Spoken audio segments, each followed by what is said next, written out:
Hi everyone. We're up to lesson 1.4 and we're going to discuss the properties of real numbers. We have properties of both addition and multiplication. In the commutative property, things can change places when I'm adding a plus b. It's the same as b plus a. And that will not change the effect. It will not change the sum. In the same manner, when I'm multiplying, I could have two numbers, a times b, would get us the same product as if I multiply b times a. So what's happening here is there's a movement of the numbers, and it doesn't change the sum or the product. In the associative property, the numbers are not moving, but what's moving is the parentheses or the groupings.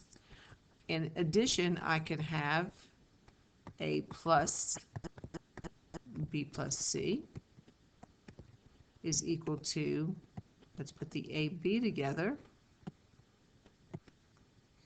and then add c. The same is true in multiplication. I can have a times bc is the same as saying a times b times c. What's changing here is the groupings.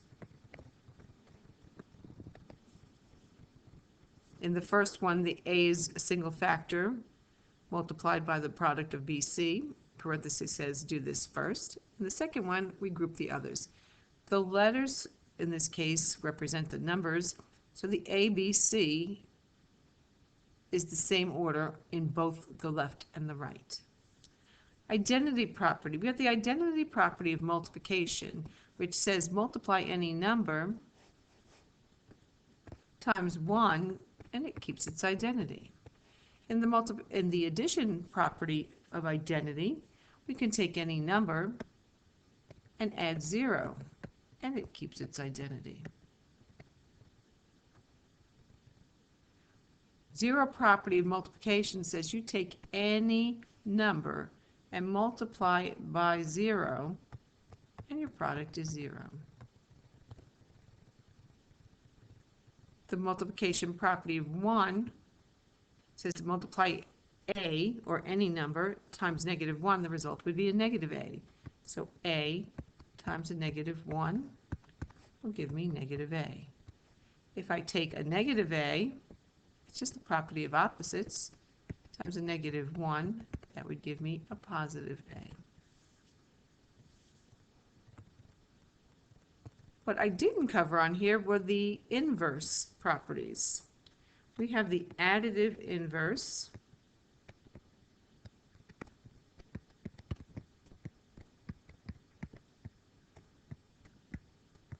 which says you take any number and add its additive inverse or opposite, and the sum is 0. We can also have the multiplicative inverse,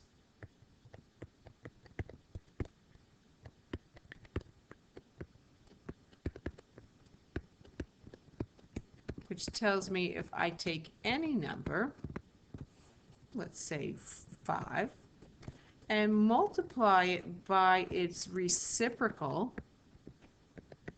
our product is 1. Any number times its reciprocal, its multiplicative inverse, the product is 1. Those are a couple of important ones to remember. So we have some basic properties. Yes, there are others, but these are the ones we're going to focus on. I'm sure you remember commutative and associative. Identity is easy. The property of 0, again, something you're very familiar with. The multiplication property of -1, or property of opposites. And then the inverse properties. There was one that wasn't touched upon, and that's our distributive property. And we'll do that on the next slide. So before we get there, well, actually, let's do that first. With the distributive property, it says we take an outside term and either a sum or a difference. I could have a sum,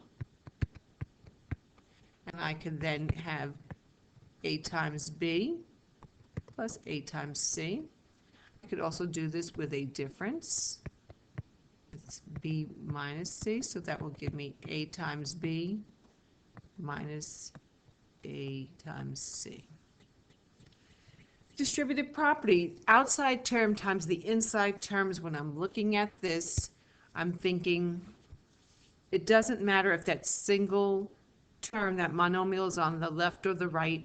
I'm going to multiply once and multiply twice. This will give me 32x minus 24. This time is on the left where we're used to seeing it.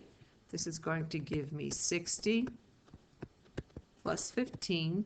Now, thinking of this problem, if you used order of operations, you would have done what's in parentheses first, but they're asking us to use distributed property. And once I get to this part, I see I can even simplify further because these are like terms. Third one, 7 times 3x will give me 21x. 7 times that negative 8 is minus 56. Fourth one has a negative term on the outside. A negative term will multiply the numbers and change the signs. Negative 24x, that negative becomes a positive 28. When we see that this outside term is not a constant, but actually a monomial, a first degree monomial in this case, I'm going to multiply, and when I multiply the numbers, I get 27, but x times x is x squared. And then I've got 3x times 2, which is 6x. The last one is almost a demonstration here of the property of -1, or the property of opposites. When there's a negative on the outside, we consider this a -1. And we multiply by -1, it just changes the signs. And there you have your properties that we'll be highlighting in some of our upcoming work. So let's name that property. Look at the first one and think, what's happening here? It's a property of an addition for sure, and I'm noticing that the numbers changed place. They commuted, so this is commutative property of addition.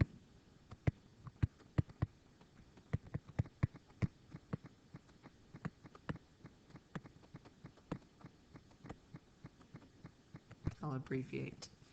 X plus 0 is x. I see that the x is not changing its identity, so this is the identity property of addition. You need to tell me if I'm looking at a multiplication or division, multiplication or addition. 1/9 times 1, 7/9 times 1 equals 7/9. Once again, it started at something and ended at the same thing. This is identity property of multiplication.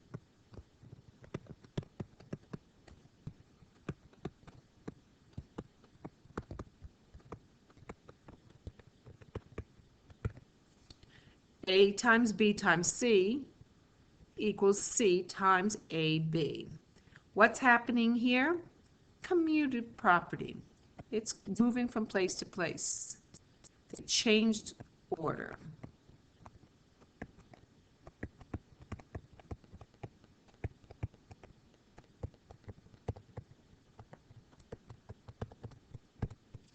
And this is number 5. I have 6 times a sum, and I see that this is a distributed property.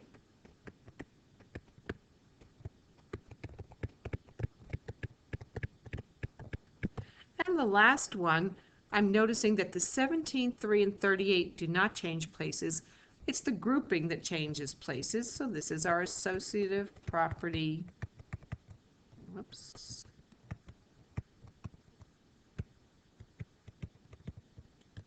Of addition.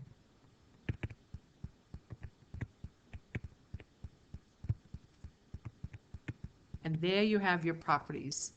You'll be practicing for our quiz this week, and we'll have our live class. I believe it's 6th period today. And until then, I hope you have a good day.